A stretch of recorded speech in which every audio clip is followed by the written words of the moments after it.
They claimed my property was never really mine. 62 acres that had belonged to my family for 3 generations vanished because of a single signature on a document. The HOA never took my farm directly. Instead, the county did the dirty work for them, hiding behind a property record that somehow changed overnight without anyone noticing. I found the date. I found the deception. And before everything was over, the people who tried to bury me beneath a mountain of paperwork discovered that some truths refused to stay hidden forever. They never expected what happened next. If you're enjoying these stories, make sure to subscribe now. Every week the situations get more unbelievable than the last. And before we continue, tell me where you're watching from. I always enjoy seeing how far these stories travel. My name is Walt Pruitt. I'm 67 years old.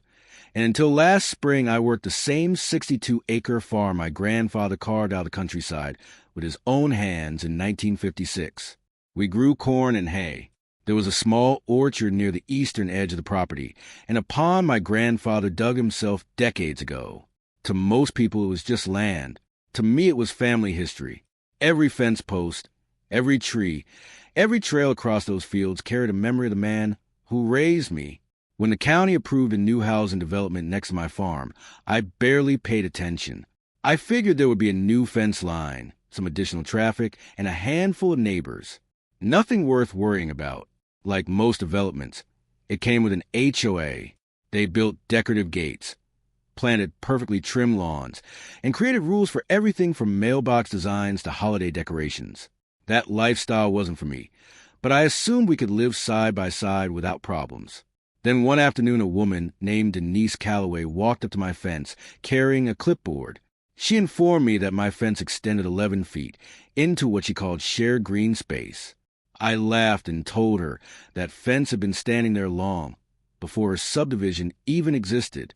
She responded with a smile that never quite reached her eyes.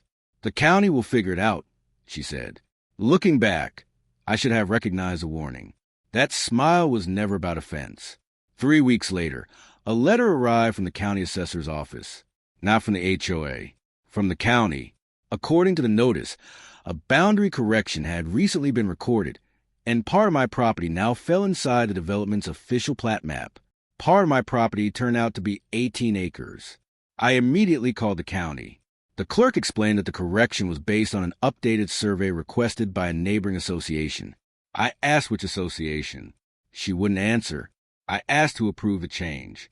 She simply said the paperwork had already been processed and filed. A few days later, another letter showed up. This one demanded payment for overdue HOA dues. Apparently, the land had been considered part of the association for years, dating all the way back to 1998. The claim was ridiculous. I didn't even own a fax machine in 1998, much less agree to join some homeowners association. I drove directly to the HOA office. Denise Calloway was sitting behind a sleek glass desk as if she'd been waiting for me. "The board takes compliance very seriously," she said calmly. "If the balance remains unpaid, the lien process proceeds automatically." I told her there could be no lien because there was no legitimate debt. Without changing expression, she pushed a folder across the desk. Inside was a copy of the revised boundary filing. It carried an official county stamp and looked completely authentic. But something felt wrong. The stamp appeared too perfect, too new, too clean. That feeling wouldn't leave me. So I did something nobody expected. I went straight to the courthouse and requested access to the original microfilm archive connected to the filing. Not the digital version. The real record. What I found there made my stomach drop. The electronic document showed a filing date from 1998, but the microfilm reel it supposedly came from had only been created 2 years earlier. Nothing lined up. The paper stock was wrong. The toner composition was wrong. Even the font used for the signature didn't match records from the late 1990s. Someone had fabricated a government document, assigned a false date, and used it to absorb a huge portion of my farm. I carried the evidence directly to the assessor's office. I expected outrage. I expected immediate action. Instead, the woman at the counter turned pale the moment she reviewed the records. After a long silence, she quietly said, "I need to get my supervisor." A minute later, I learned why. The supervisor's last name was Calloway, Denise Calloway's husband. At that point, the argument about shared green space stopped being about a strip of land. It became clear that I was looking at something much bigger. One spouse sat inside the HOA driving the entire campaign, while the other held influence inside the county office, giving every questionable document an appearance of legitimacy. This wasn't a clerical error. It wasn't a misunderstanding. It was coordinated, and I was the target. 2 weeks after discovering the connection, I woke up to find a legal notice nailed directly to the side of my barn. I already knew it wouldn't be good news. I just didn't expect how far they were willing to go. The document announced foreclosure proceedings, not against the disputed 18 acres, against all 62. According to the notice, unpaid liens had expanded across the entire property because of what they called unresolved boundary ambiguity. That was the moment I understood their real objective. The 18 acres had only been the opening move. They weren't trying to take a section of my farm. They wanted every acre. That evening, I sat alone on my porch staring at the foreclosure papers as the sun disappeared behind the fields. For the first time since my grandfather's funeral, I felt something heavy settle inside me. Not grief, not fear, pure anger. The kind that keeps you awake long after midnight. The kind that refuses to leave. And anger has a strange way of sharpening memory. As I sat there, I remembered something my grandfather told me when I was 12 years old. He said he never trusted important documents to stay inside the house. Instead, he kept a copy of the original deed locked in a steel security box at the bank. Just in case somebody ever tries something, he'd said. Back then, I thought he was worrying about problems that would never happen. Turns out he wasn't imagining things at all. He simply understood people better than I did. The next morning, I went to the bank. Inside that old steel box was the original 1956 deed. And buried within that document was something the county's revised record conveniently ignored.